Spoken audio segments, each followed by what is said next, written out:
All right, guys, it's time for the Next Level Guy Show, a men's interview, interest, and improvement-focused podcast featuring interviews with the greats from all industries to help you better your life.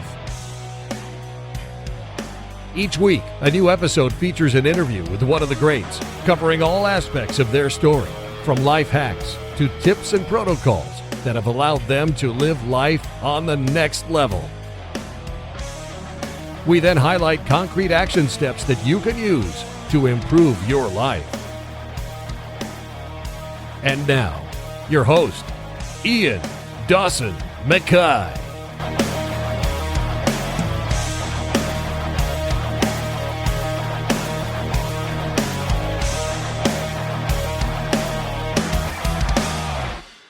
And today's guest is Matt Booth. West Coast meets Far East in an artist and jewellery designer, Matt Booth's aesthetic. While deployed to Asia as a US Infantry Marine, Booth found himself overwhelmed by the rich culture he experienced there. After returning to the States, Booth was introduced to the thriving silver scene in Los Angeles, California, while working at the Whisky on Sunset Boulevard. It was this fusion of Asian influence and obsession with custom jewellery that inspired Booth to create his own brand in 2003. With the vision of an artist and the tenacity of a Marine, Matt Booth began blending the traditional Asian characters and motifs he first encountered during his tour of duty with a heavy dose of Los Angeles grit to create the conceptual backbone of Room 101. In 2009, he realised the launch of Room 101 cigars in the early stages of the development of the craft segment of the premium tobacco space worldwide, earning Booth time and grade in this premium category as a band disruptor, and in 2017, once again in the craft spirit space with the launch of Room 101 Gin. As Booth's vision constantly evolves, the Room 101 brand has become the go-to for exceptional, custom-made pieces and craft lifestyle goods, making Room 101 a global yet underground lifestyle brand unlike any others in the market today. And in this interview, we discuss the art of creativity, building an authentic brand, how he's been so successful compared to other brands, and so much more. And now, let's get to the interview. Thank you so much for coming on. It's not often I get Josh Burnett hitting me up on Instagram telling me I need to interview somebody. But 2 minutes in reading your Instagram profile, I thought, yeah, this is the guy I need on. But for the few who maybe don't recognise the name, how would you give a cliche answer to who you are and what you have achieved in this small life that you've lived so far? Because you've done an amazing amount of things and you just keep going from strength to strength. But how do you tell people who you are? You know, it's kind of funny, man, as someone that's out there and part of my job is to be proactively out there at all times, beating the drum for our company and what it is that we do and what I do. I'm probably not the best at it. It seems a little, still, coming from my background, I guess you could say it still feels like to talk about oneself feels a little bit full of yourself, right? So, I always have a challenge, I think, when it comes to identifying who it is that I actually am and what I do. I definitely would say I'm a serial disruptor. I have, I've created a lifestyle brand solely from concept and continue to evolve it. I guess you would also say that I'm a serial creator, or a serial creative. That's really kind of the, I like it. I guess that's how I describe it, if that makes sense. I don't know. It's a good life when you struggle to sort of define who you are. You've got like many different sort of interests and passions. I mean, you've got music, you've got the cigars, you've got the new line of gin, you've got your jewelry range, and you've got like your tattoos and stuff like that. And I think that's what I was so keen to have you on, was because you've built it from scratch. You've never gone down I'm going to sell this because it's a fast back. I'm not going to, I'm stepping on my morals because I want to do this. You've just done it your own way. You've kept it authentic. But when you were younger, you said you were going down a slippery slope. You were getting close to getting, your collar fell and possibly go down and, getting arrested. How did your sort of transition from that to the Marines to becoming the guy that we all know and love now happen? I definitely wasn't I wasn't living the most positive lifestyle, and I wasn't headed in the best direction. I think a lot of people in that period of their life are, feeling the same way, overcome by hormones and angst and lack of direction. It can be a very confusing time, I think, for a lot of people. And I think for a lot of people, I always say I survived myself. I survived that period of my life. I made some decisions to aggressively reboot and reroute my life's direction almost instantaneously. Kind of coming to the understanding that, my future probably was not so shiny and bright and needed to reboot. I saw the Marine Corps, and specifically the infantry enlistment as an option to do so. And, probably quietly in the back of my mind, I probably understood to some degree that I probably needed, my head to be removed from my own ass, or possibly arse, as you might call it over there with that vernacular.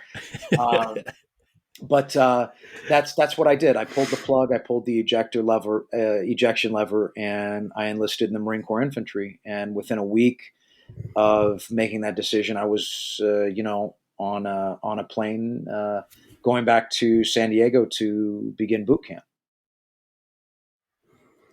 And do you think the sort of military helped you kind of like cow all the BS you were doing and just made you kind of realize and forge, your sort of true authentic self?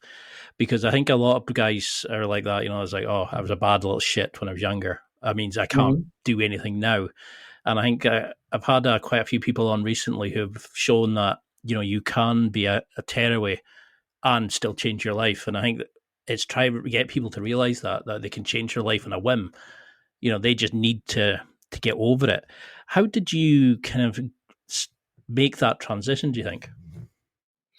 Well, I mean, the Marine Corps gave me 4 years, right? It gave me 4 years to, 4 years of aggressive removal from life as I knew it. A tremendously, let's just call it overbearing amount of structure and instruction. And, I think it gave me time to grow up, man. It debited me from, I guess you'd call it civilian life for a period of 4 years, and really gave me that time frame to process and reset. And I to this day, I remember vividly the moment that I realized, like, okay, I'm ready to go back. I'm ready to go back to life and do something productive with myself. And I remember that moment vividly, and it just so happened that directly trailing out of my enlistment, one of my staff sergeants, Darren Bibbs, that had, I think, looked out for us the most during our enlistment, had gone to work for a boutique executive protection firm in Los Angeles called Gavin DeBecker and Associates. And they made a habit of hiring Marines, specifically infantry, I think because of, our level of tolerance for hours and being able to function with exhaustion and things of that nature effectively with exhaustion. And I, although I had lost touch with him momentarily, I remembered that that's where he was going to work. And so I did a little research and got in touch with that firm. And, the day after I left active duty, I was retained by that firm as basically as a bodyguard. It was quite a career path. I mean, you did a lot of sort of like grafting jobs when you were younger, but I loved that thing that you said that, your eyes were always open. You were always watching like the performers and the top performers you worked with, looking at them for what made them tick, what techniques and habits, and, you analyze the top performers. Habits, for sure. How Habits. did you see? Yes. How did you see that? Like, what was it that you were looking for people, and what kind of habits did you adopt that you kind of used in your sort of going forward? Because you had the graft, you had the creativity. What is it that you think you needed at that point to become the Matt that you would become? Well, I mean, look, all of these things built off of the previous foundation. This was all evolutionary. And after I got out, I took that job in executive protection, but I also did many things. I did sound and lighting almost on an apprenticeship level, basically at the Whisky, which is a known venue in Los Angeles, music venue. I interned on my own time at two different record labels, one major and one independent, because I wanted the contrast in experience, and also, of course, played bass in several different bands and got accustomed to also shouldering a consistent rehearsal schedule while holding these different things together the best I could. And I think my greatest influences that I would come to understand were much later on, as it, I guess they would say, sunk in, if you would, were some of the clients that I worked for and provided security for in the early 2000s. They were the heads of major entertainment companies, record labels, public personalities, things of that nature. And, the one thing, although the intimates of their and intricacies of their personal personalities were unique, just as all people are, there were some universal traits that all of them shared without question. And one of them was that they were up before the sun, properly exercised, and on the phone with the East Coast by the time the East Coast woke up. And then they were gone to handle their day to day as it was. And then they were back typically after the sun had gone down. And this was a constant every day, every week, forever, into perpetuity. They were animals, like nonstop. And I, at the time in the beginning, I remember thinking, like, being a person that had only at the time worked for other people, mind you, I thought I would never give that much of myself to someone else, and that, I believe, it was, that thought really was the genesis for what I couldn't illustrate at the time, but what I would tell you now was entrepreneurial pursuit to create my own path in life and in business. Yeah. It's definitely missing from a lot of people. I think life's got too easy. One of my pet things of saying is, we can order a date online, you can order food to your door, you can order somebody to come and pick you up from your door. We don't have the challenges, we don't have the wars that we used to have. So what was the point that you thought, okay, I can actually work for myself? Do you think there's sort of parameters that indicate if you're an employee versus an employer or an entrepreneur even? Was there something that made you think I could go on my own now? Well, I mean, although we're not face to face, we are fiber optically connected, and you, sir, are sitting directly across from one of the most stubborn people you have ever encountered in your entire life. I'll guarantee you that. And I think that you haven't met my dad. Well, look, man, we're out there. It's not, unique to only me, but it's definitely a character trait that over the years I have. Of course, you are never a master. We are in a game we're in a game where no one is a master, but you begin to do your best to get a handle on and at least try to master these elements. And I've tried to leverage that element of my personality to best serve me in my business endeavors and pursuits, right? To, when people ask me, I think the picture, this picture has been built in over 20 years. None of this happens overnight. And so while I've been quietly in the woodshed, continuing to foster the growth of my brand and my craft, plural, right? At some point I pop up on someone's radar and they think that, my brand came out of nowhere, right? But it's quite frankly very much the opposite. I think a good friend of mine said it best. He said, you're going to be the most amazing overnight success 15 to 20 years in the making. If he's right, then we're right about on track. And now I'm on your show, so there you go. I always love that sort of thing. It's like Messi. I was the overnight sensation. I've only been doing it for like 18 odd years. Like training every day for it. Oh, yeah. I mean, something I was very keen to have you on. The reason was because you were very authentic. You've said in your story, that you never got a hand up. You never went after the cheap sale. You never followed like what the masses were doing. Like hawking the belly fat removal tea, or making the easy. I mean, you just stayed to your creative sort of outlook, and you followed your identity, and you didn't follow societal pressures. Probably a better way of putting it. How do you think people can start doing that? Find their own style and not chase what the masses are doing? Because you seem to be, everything about you is authentic, and it's you as a person put into a culture, into a business. How did you do that? How can we tap into that own level in ourselves?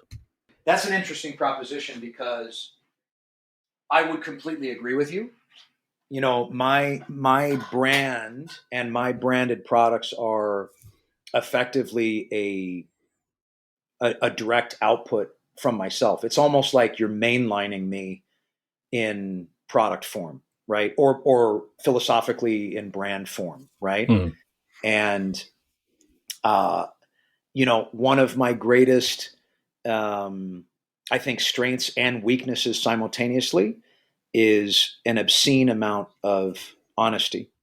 And it has not done me the greatest favors in business when it comes to negotiation, right? Because I just want what I want, and I want other people to operate fairly and transparently, which, this is like a veritable minefield of behavior that's less than that constantly, but I believe that that's how my message sings through in everything that I do, because it's very raw and it's very real, and everything is done in accordance to my touch directly.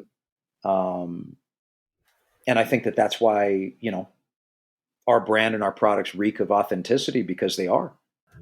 And did you struggle at all with like going from employee to entrepreneur? Because I think we get that sort of fear that people kind of go, "Oh no, you're going to get laughed at. No, don't be silly. No one will buy it." And I've noticed a lot of top performers feel it anyway, but will do it. They kind of understand the fear's always going to be there, but they're just going to go, fuck it. May as well just go for it. Life's going to pass by anyway. How did you did you feel that fear, or were you sort of so confident in your sort of creative journey that you just knew you were going to connect to like-minded people who are looking for that in their lives? Well, I think a lot of it, you have to have faith. You have to have faith in yourself and the direction that you are setting out upon, because I felt very early on, I said, I have this brand concept that in many ways, as a multi-category, multi-class brand, was very much inspired by the Alfred Dunhill of 1950, 1960 timeframe. However, done completely with my twist, my direction, and a completely different flavor and aesthetic dressing. The skeletal structure nomenclature of this brand was inspired by Alfred Dunhill in many ways, not entirely, but in many ways. And I felt that very strongly, that I was going to create something and compose something that was so attractive that someday someone else would want it and want to partner with me in a greater way, right? To take my message further than I could on my own. And you never know. Opportunities like that could lie right around the corner at this point for us. But I was terrified simultaneously because I had no idea what I was doing. Other than I knew what I was doing in terms of my dedication to building the brand, but I had no industry connection in any industry that I've ever entered into, and many of them are craft based, and there's a system of gatekeepers in place to actually keep new participants out, right? So it's not even that you just want to saunter in somewhere and try to activate your creative impulses related to a new craft. There's actually people that are actively working, or in some cases, regulation that's actively working to keep you out, right? So I've basically fought my way into all those spaces. I don't know if that adequately answers your question. I feel like I'm rambling a little bit, but I feel like I'm covering it simultaneously. No, I mean that's what my tagline for this podcast should be. I ramble like hell. I mean it's something I'm always keen to speak to people who have done it themselves. Like because we hear this like guys who multi-billionaires and they're talking about how they established their companies, and you think they're so far away from what it actually was that they probably can't remember all the stuff they did, all the fixes, all the kind of hacks and tips that Mm-hmm. could change somebody starting out now. And you've always done it your own way. You've used your sort of Asian influence to help your jewelry design. You've gone and found the products, and you've worked only with companies that have your sort of ethical kind of considerations and outlook. How did you find, like, with skills gaps, and like knowledge kind of gaps? How did you find the right people to start making these connections and networking? And how did you find that initial kind of, like you were maybe, did you get screwed over at all? Or did you find that when you spoke, you weren't business speaking at start? Or, what was the journey like for you? Look, man, a lot of lessons that anyone is ever going to learn in their path in building their own business are going to be pain-based learning evolutions. And many times that pain is financial or being put on the underside of a deal, right? In the art of deal making. Um, I have fought through a great deal of things that I feel would have terminated even a more viable contender's will to continue or ability to continue based on, how the pendulum would swing for them in any specific set of arrangements that they might have made for their business, right? So, um, one by one, continuing to uh, with tireless effort, continue to um, put myself out there and our brand out there. Um, Ultimately, people begin to come. Right? I mean, it sounds corny as fuck, but the saying "if you build it, they will come" isn't exactly false. You have to have the right nucleus. You have to have the right message. But even people with phenomenal brands fail miserably. It has to be. They say, there's a saying, right place, right time, right? And somebody just hits it because they're in the right place, right time. Well, yes, that's true, but there are other critical elements in that equation too. Like you could say right place, right time, right person, right place, right time, right brand, right? There's this other uh, element that's critical, and that's the operator, I think, many times. Because I mean, your product line is awesome. It's Thank you. like awesome quality, and I loved how you've talked about how you took you sort of personalized your products from the 1950s, but gave them a modern sort of twist.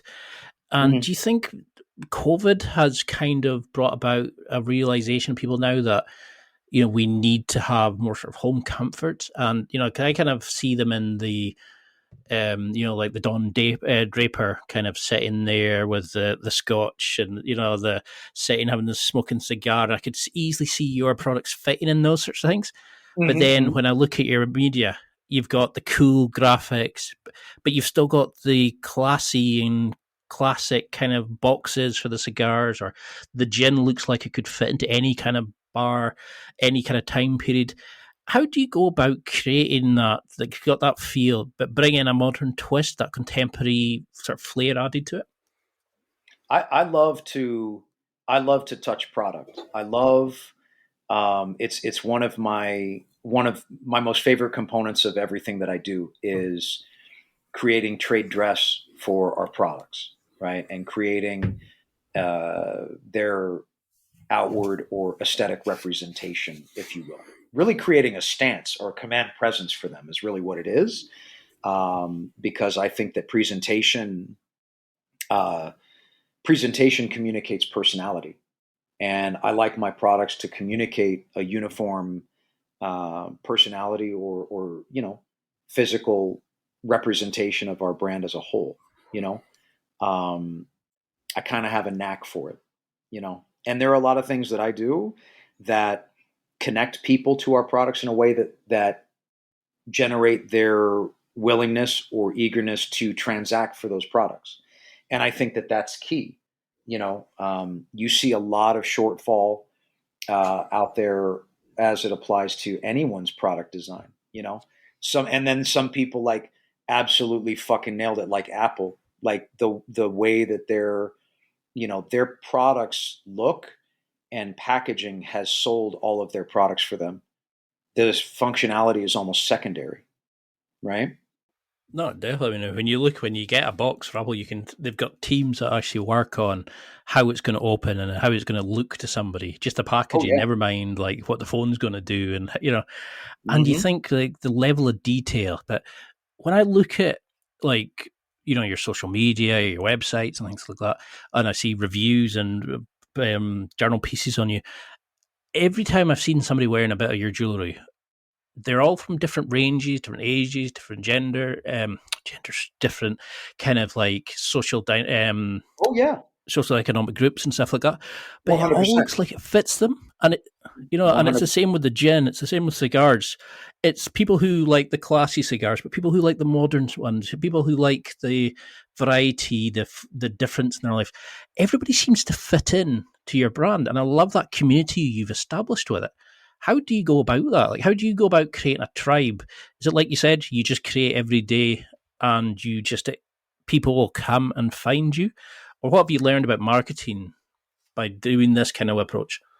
Well, look, man, I mean, I have always been, and even, personally, before I was about to say a professional person, and then I stopped myself because I don't want to get carried away calling myself a professional, but, I have always been completely and totally universally inclusive.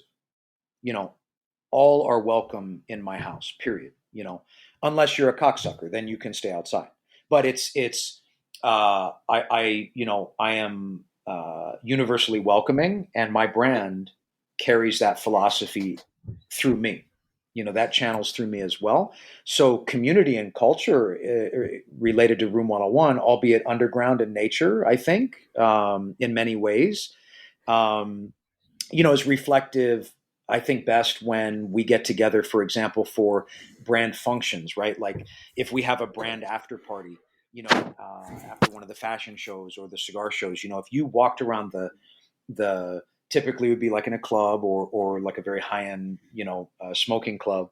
But I mean, from table to table, you would see such vast difference in the dynamics between the people that you would almost question whether or not they could even get along, right? Like they would definitely not, you would not associate them with each other on, upon cursory inspection on what they look like, right? But this has far more to do about who they are as people and their tastes and interests rather than what they look like, right? Because that's just their packaging. That's their personal trade dress, right? That's their aesthetics, right? But they have an affinity for something a little bit more special than pedestrian, something, that they're someone that, maybe even if they couldn't afford it, that they would aspire to have a custom made suit versus an off the rack, just to relate it to a clothing item, These are people with specialty interests, whether it be, a whiskey collection, or maybe they like to fly fish, it's just something off the beaten path of normalcy and has a specialty twist to it that I think is the key genetic component in the person that could potentially find their way into some level of enchantment with our brand. Because I remember reading a few things, and it said that you moved away from the exhibitions, the stage, the kind of industry stage shows. You went and found like the nightclub scenes, like you're talking about. You had the parties that kind of brought people together. And I can't remember where I read it, but you'd said you wanted Room 101 to be like a house that nobody was rejected from, that everybody was welcomed. And I love that approach, that kind of look. And you've certainly built that brand. But you've said that I think it was in an interview, I can't remember the exact one, that you said, creation is the vice that I support via commercialization. Can you go into a little bit about that? I mean, Yeah. No, oh, you I did. love I love the quote. You looked me up a little bit, huh? Okay. That sounds like something Oh, I'd I'm a say. stalker, man. I'm telling you. Well, I like, well, now we have the internet, so it's, you can be my own personal NSA agent any day. Um, yeah, no, that's exactly true. And that's a sentiment that I have expressed, I think, multiple times. It's like, I love the creative process, whether it's package design, sitting with one of the master blenders that I work with at one of the many cigar factories I work with, and collaboratively composing a blend formula that's non-traditional but still very pleasing and intriguing. Taking a twist on not only the traditional craft of jewelry making, but even when we started, you could say that it was done in the vein of a more air quotes biker style, but it was done with all these Japanese deities, and then again morphed into more of a modern design direction. I love to make shit. I love to make shit.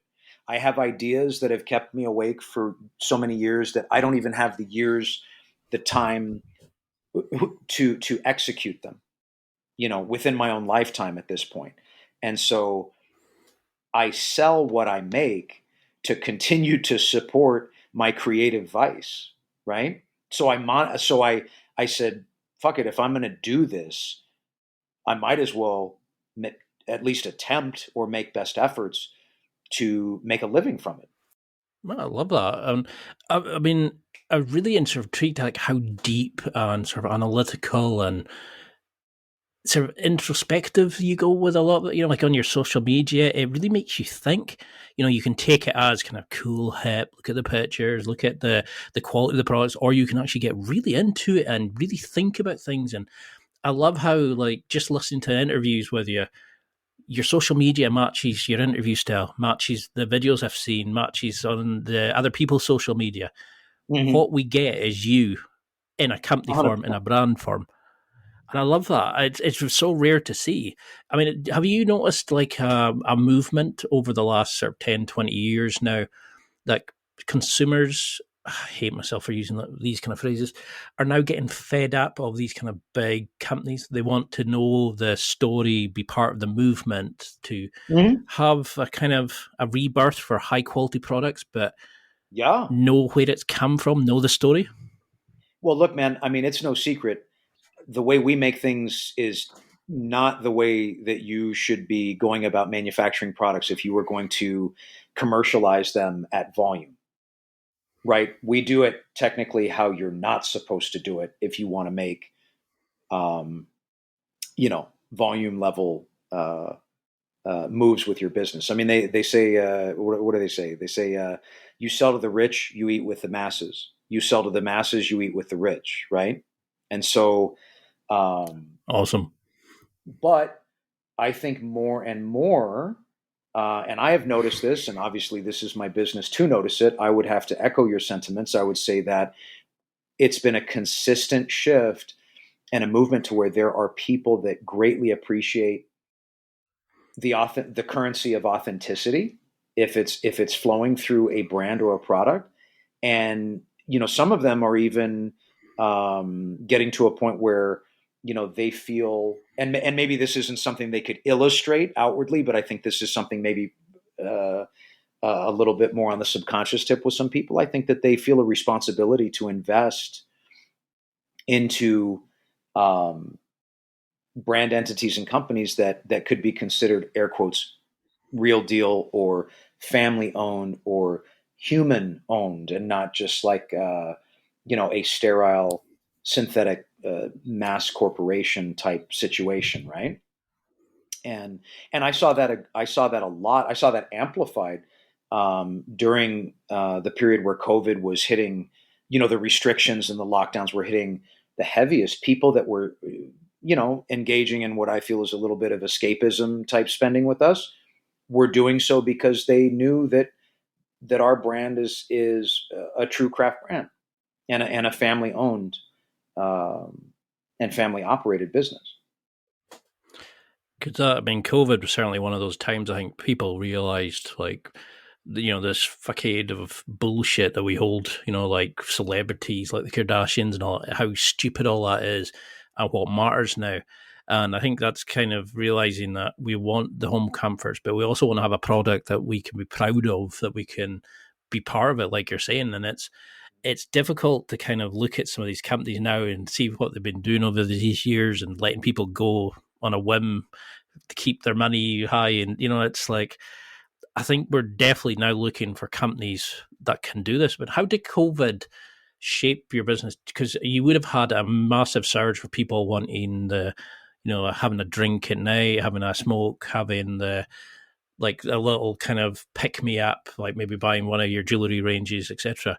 How did you find that also compared to, you would have maybe had difficulty getting in stock to make the items? Maybe manufacturers were like slow production because they had so many staff off or restrictions and, like the safe distances.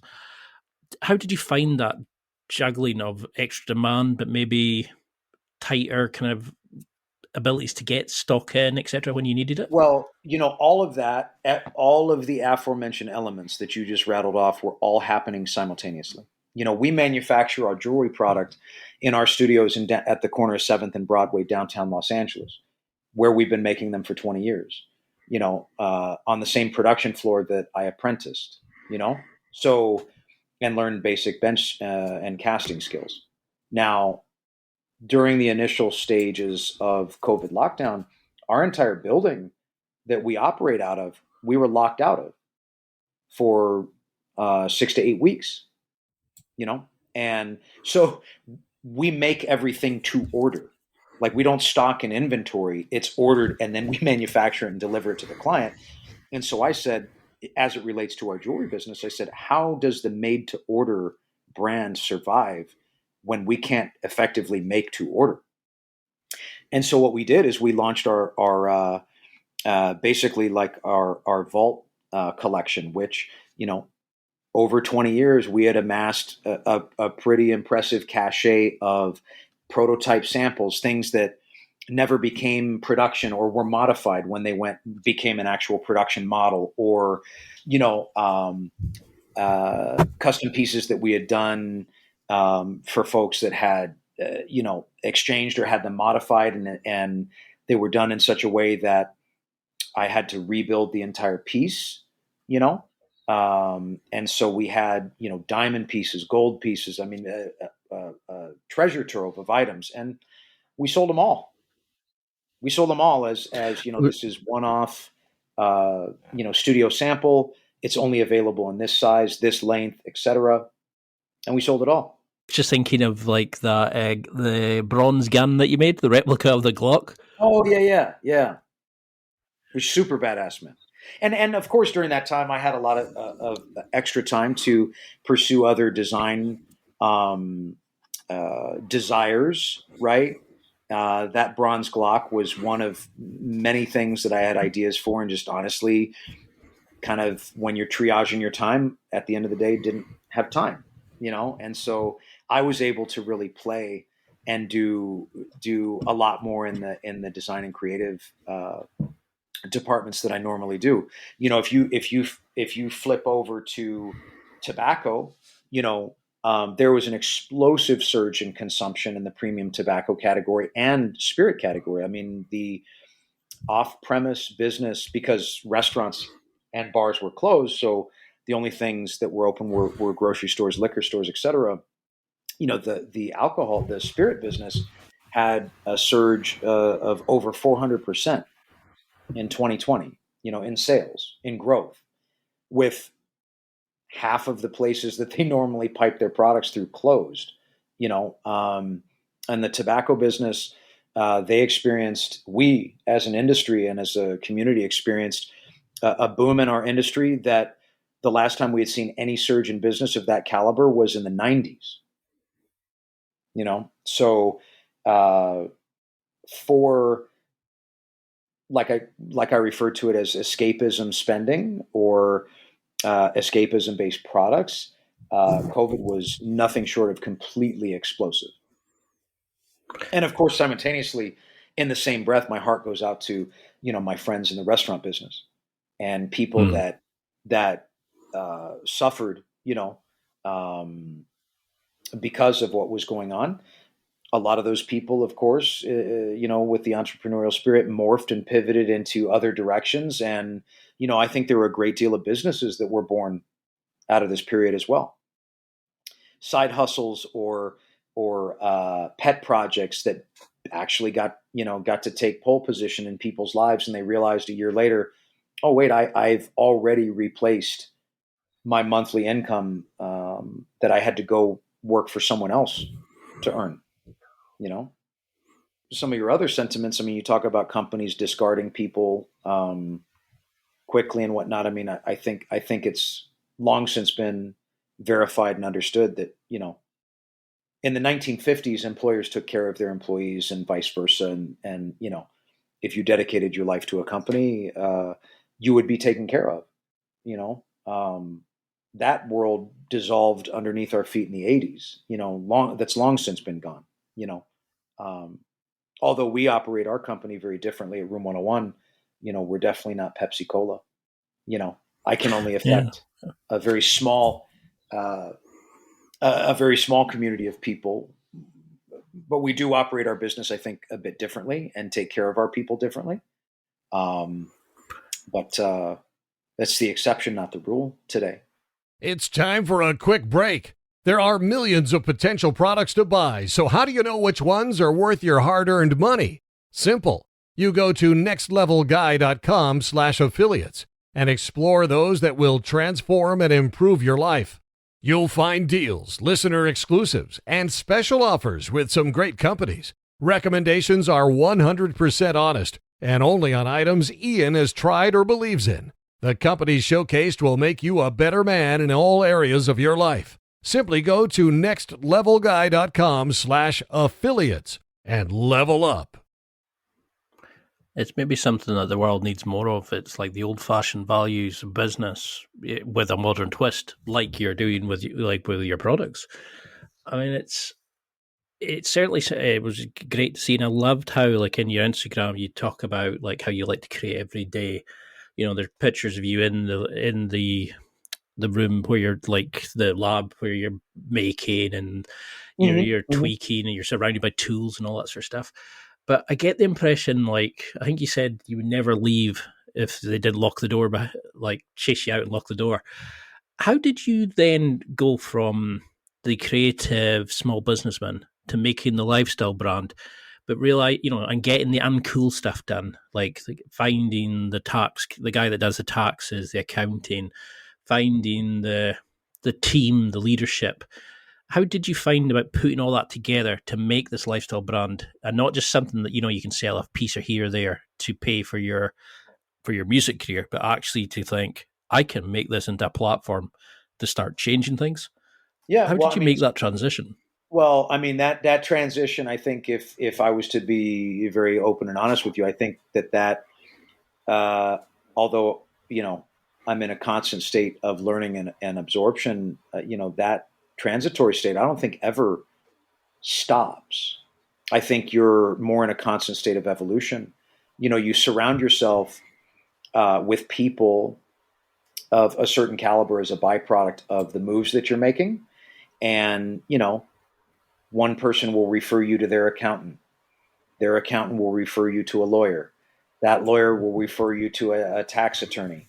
And it's like, and as much as I am a creative director and I am a conductor really for all of our products in terms of their design and structure of collections and you know uh, even the design of our product programming and how we address and support our retail partners. I am also I also leverage creativity on a daily basis in terms of the way the business is managed on the back end. you know this is a full blown creative exercise, and we offer product categories cohesively as a house brand that no one else in the entire world does. At the level that we have our products commercialized, unless there's something going on that I'm not aware of, and I think I would be aware of it, there is no other brand in the world like ours.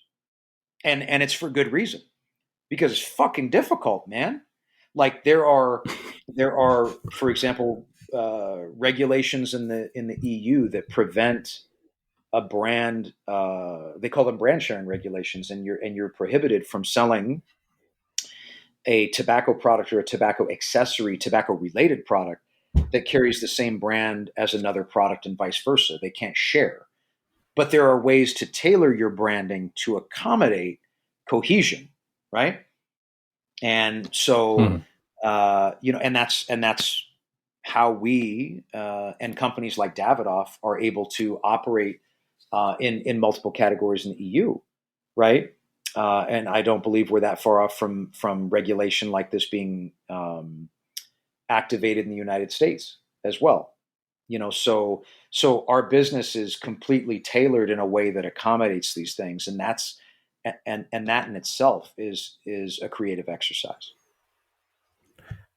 And when you're sort of creating this as a lifestyle brand, and you're now looking at this as a sort of platform to change lives as much, because I noticed that with a lot of top performers, they like to look and go, how can I delegate this? How can I find the people to fill in these gaps and let me do what I need to do to find the people that can do X, Y, Z?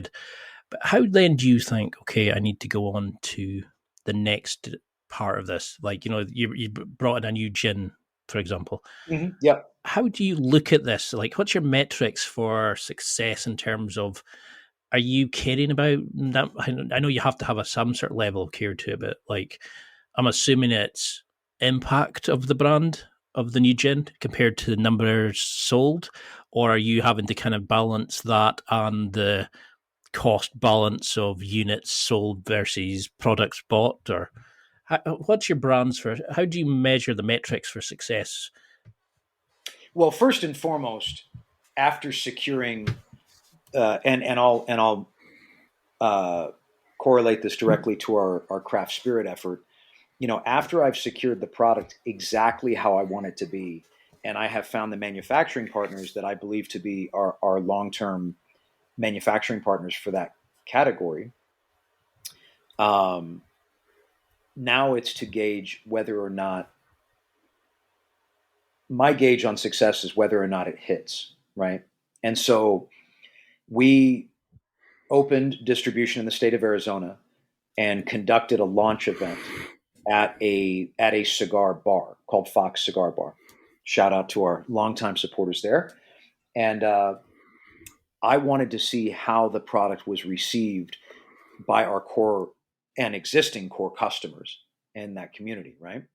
And quite frankly, gin is stereotypically understood to be the anti-spirit for a cigar smoking experience. My twist on its formula and my direction of it was that we were going to build a gin that was, in fact, very complementary to a smoking experience, which we have accomplished, right? So, but the proof is in the pudding, as they say. So, I watched over the course of the evening the retailer be completely cleaned out of product. Nice. And I have a friend of mine that I work with as a partner in that component of our business, and he hails from the alcohol business specifically.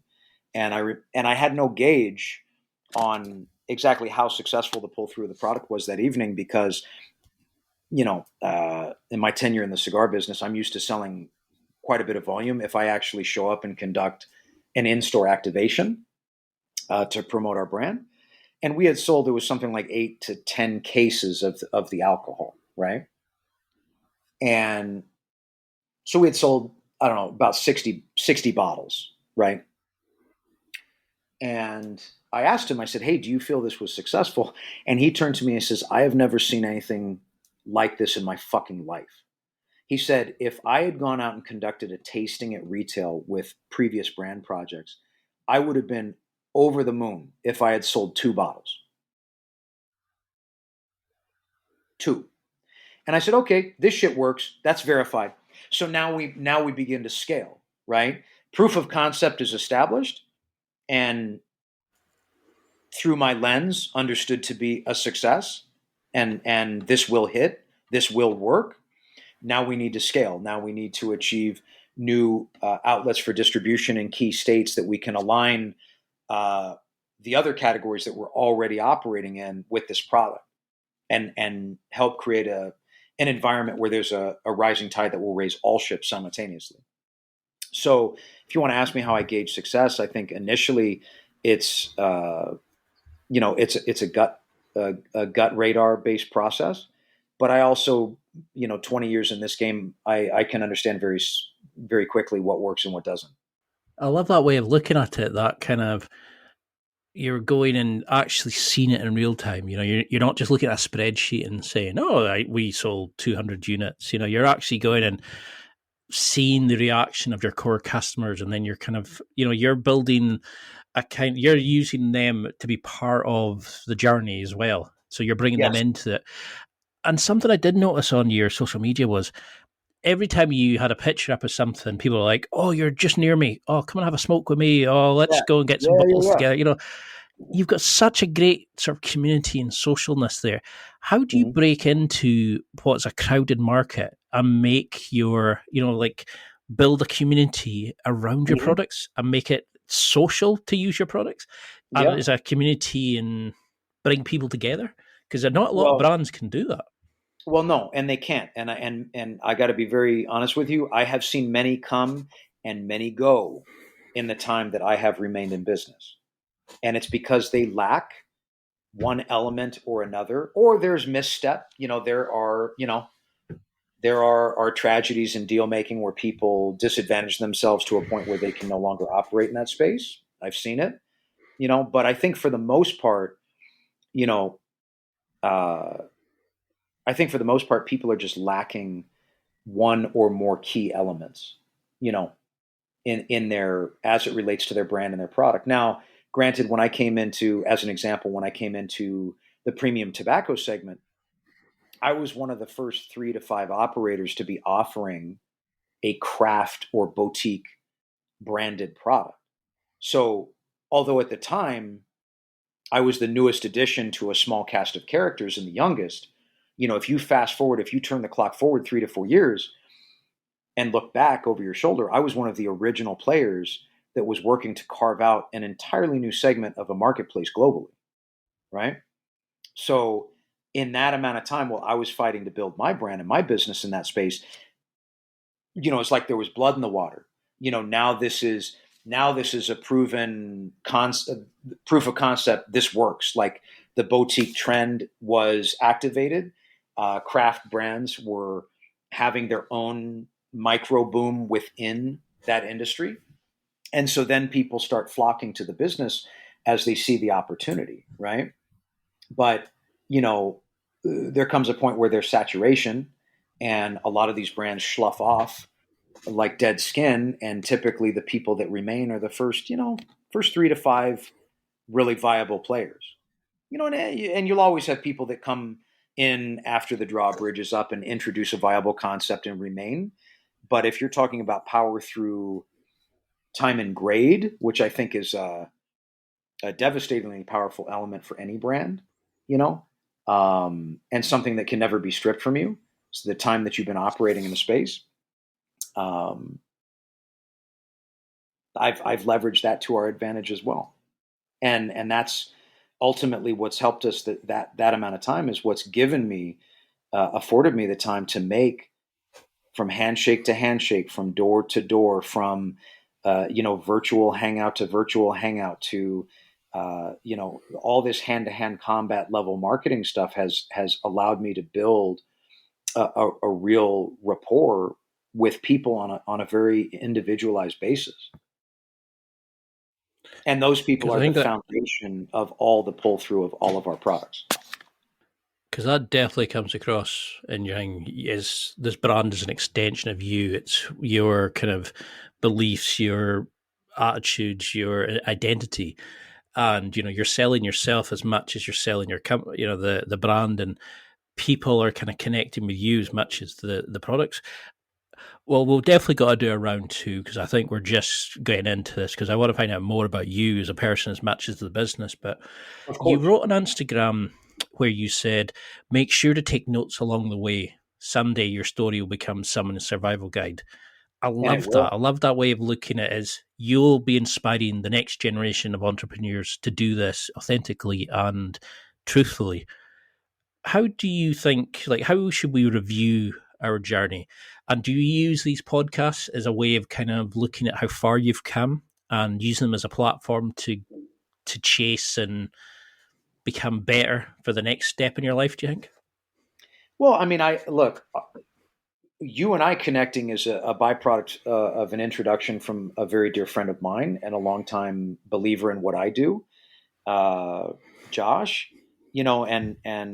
This, you are one of the first people that I've reached out to with the sentiment that I need to do better to get our brand message out there, and I need to make better efforts, because you can be all consumed with the work, which I typically am, you know, and I Mm. try to do my best, but there's only so much I can do, and there's only so much bandwidth that I personally have, and the work must be done, you know, and promotion is part of the work, but many times promotional efforts will take a back seat to just the day-to-day management of operations, sales, consumer outreach. I mean, you name it, right?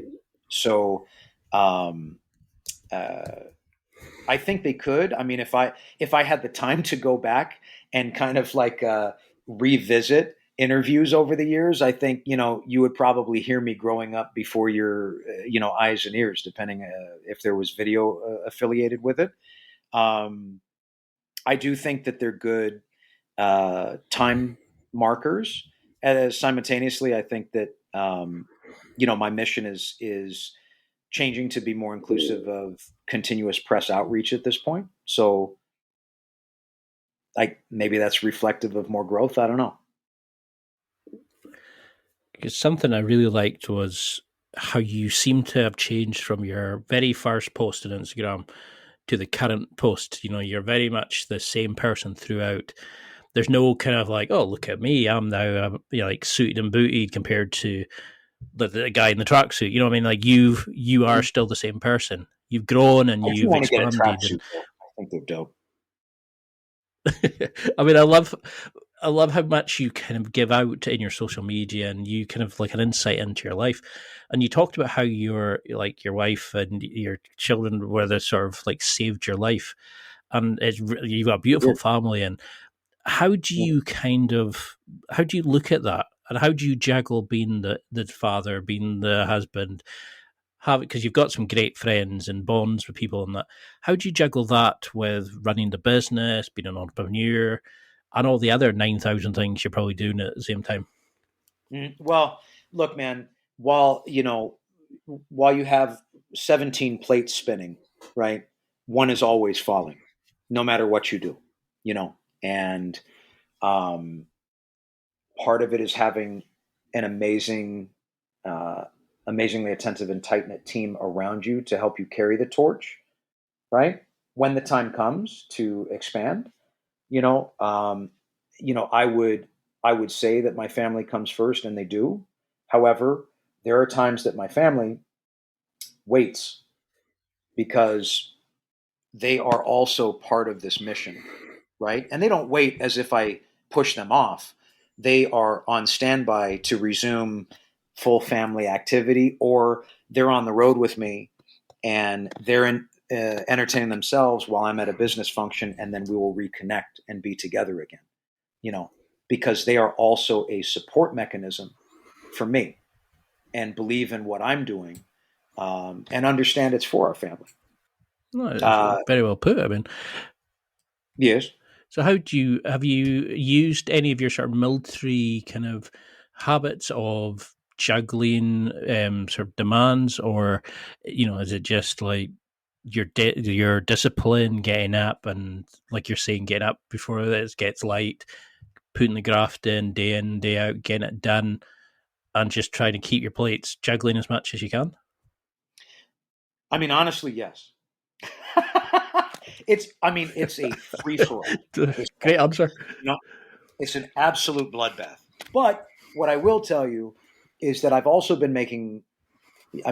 This is kind of appropriate that today you and I would be speaking on what is referred to as the Next Level Guy podcast, because I'm currently involved in brokering a next level arrangement for our business, and one that I think will be very empowering, and one that I believe, obviously, I wouldn't be pursuing it if I didn't believe in it wholeheartedly, but also something that will be reflective of the next level in that specific industry as well. The beginnings of a new chapter in terms of level game in that world. So, and this will be empowering for all other facets of my business and afford me, in theory, because you know what they say, but we would hope, in theory, to afford me more time to focus on creative endeavors and my family simultaneously. So we'll Looking see. forward to seeing what that is.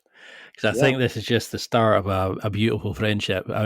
Just 2 minutes in, I was like, this guy would be awesome to sit down and have a pint with, go and shoot the shit, but also create stuff and talk about branding. And, I could just see the sort of passion and the intensity you have and everything. And I was like, this guy's awesome. And when I was looking at him, I can never pronounce his surname, Guy Ferreri. Oh, yeah. Yeah. That's and my you've boy. got like Josh Burnett as friends, and I was like, I could just see you two sitting chilling while he's talking about setting up his blood sports and all that promotion, and I was just like, of course this guy's getting on. He's awesome. And then 2 minutes in, I was like, nah, we've got to do a few of these. This guy's awesome. And look, these guys appreciate what I do because they are also respectors of craft and also have their own craft that they have been crafts rather, that they have been honing over the period of their lifetime, right? So it's game recognized game with those guys. Josh is a huge craft product enthusiast, and has respect for the process, I think it was Whisky he was asking me about when we did the interview. I'd love to have him back on. We were talking about all sorts, He has a whiskey project, I believe. So you remember when we were talking earlier there about you were saying take notes because someday your story will inspire others. How do you want people, until we can get us round two and really go into the nitty gritties and stuff like that, how would you want somebody to use your story? Because you're a great example of somebody who's built their own brand, created using their own identity. You've gone and followed your own ethics, your own habits, your own identity without taking the cheats way out or the fast back. And, you're authentic throughout everything you do. Mm-hmm. How do you want people listening to take this and use your story as inspiration to be more than a survival guide for them, but to be actually an inspiration to start their own journey, to find their own authentic path? I know it's a big question, but I would want to tell, obviously, a cautionary tale first, because when you do something well, outwardly you also make it look like it's easy. But it's far, far, far from easy. It's just that you do it well. You understand? There's a massive difference. So, someone, I never want to feel that I've inspired someone to follow me down this path that is basically, walking down a very short path to a very firm punch in the face, because the punch in the face is coming. I've been getting punched in the face for 20 years. I just keep standing up, and that's what this world is like. That's what brand building is like. That's what piloting your own business against, and not to sound corny, but against the odds, really. I don't think this ever should have succeeded. And I use the word success with caution, but our brand's success actually defies like the paper metrics, right? And which is a testament to the organic power and the organic potency of our brand. You've created something that's not just a brand; it's a community. It's I don't know. It's almost like its own species. It's its own kind of organic It ecosystem. is its own organism for sure. That is without question. Without question. It's like something that you don't even look like you were trying it, and I completely appreciate what you're saying. Is like everybody thinks they can do it because they've listened to podcasts and stuff like that. I mean, what tips would you give to somebody who is starting out on their own journey? And if you look back, are there sort of key things that you think, like cautionary tales, or things that you think people need to know about being an entrepreneur, creating their own journey, their own path? I think that the key element and most critical is that you set your sights on where you want to get to and you never stop and you never look back. And the path will develop underneath your feet as you move forward. You have to basically dig in, dedicate yourself, start swinging and never stop ever.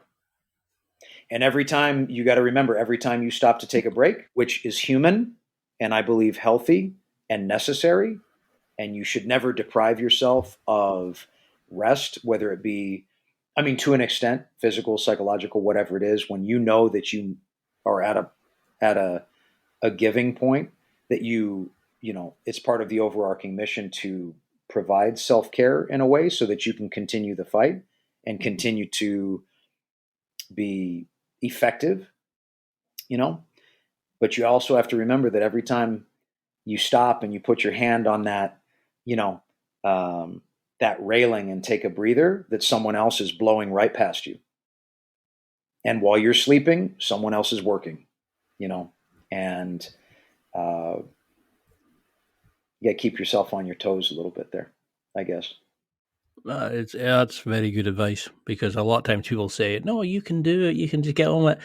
And I think people would need to remember that is we all get the same 24 hours. The people who are successful are the ones who are actually putting in the effort. And talent can only go so far. Hard work is where it matters. And I think I lost that in my own life a few times. Like I kind of thought, "Oh, I'm good at it," and I came into interviews half-hearted, and I did terrible. And other times, interviews I didn't think were that great ended up being the sort of top list. So I can imagine what the kind of effort that's needed to go into this on a daily basis, building and forging networks, selling, marketing. Just it must be phenomenal the amount of work to do. And I think that's when people kind of know if you're an entrepreneur, if you're an employee, etc. Mm-hmm. What do you want people to take from this?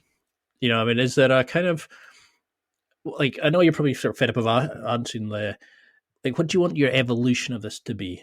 Is this just a day in, day out? You're just seeing how it goes. You're kind of evolving it as it comes, or do you have an overall mission that you're kind of aiming for?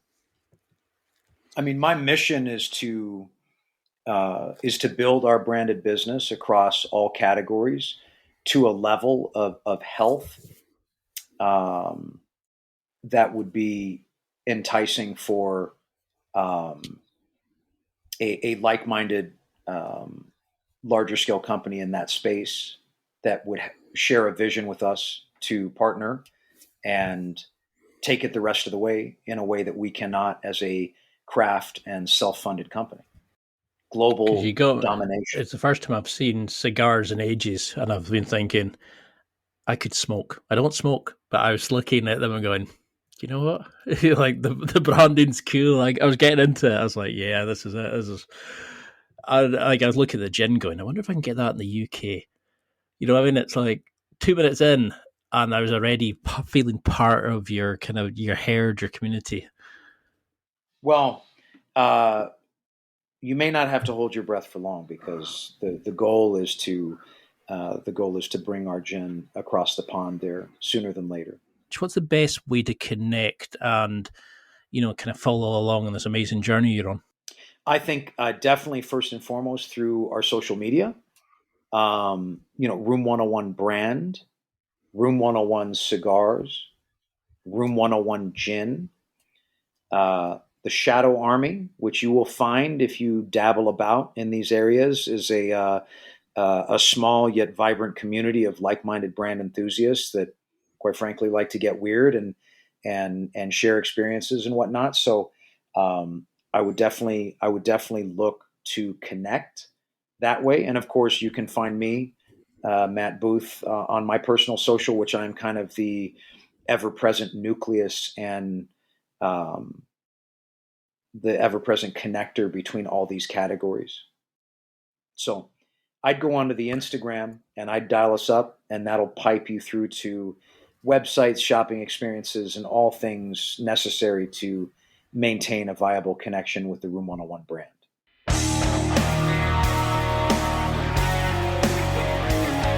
Well, that's it for another week, and thank you for listening. It's now time to take what you've learned and use it to develop and enhance your life with the key points mentioned.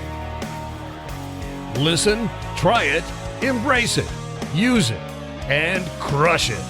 Now's your time to hit that next level in your life. If you liked this episode, then please leave a comment on the show notes or a review of the show on your podcast platform. Everything helps evolve the show. Until next week, keep seeking the next level in your life.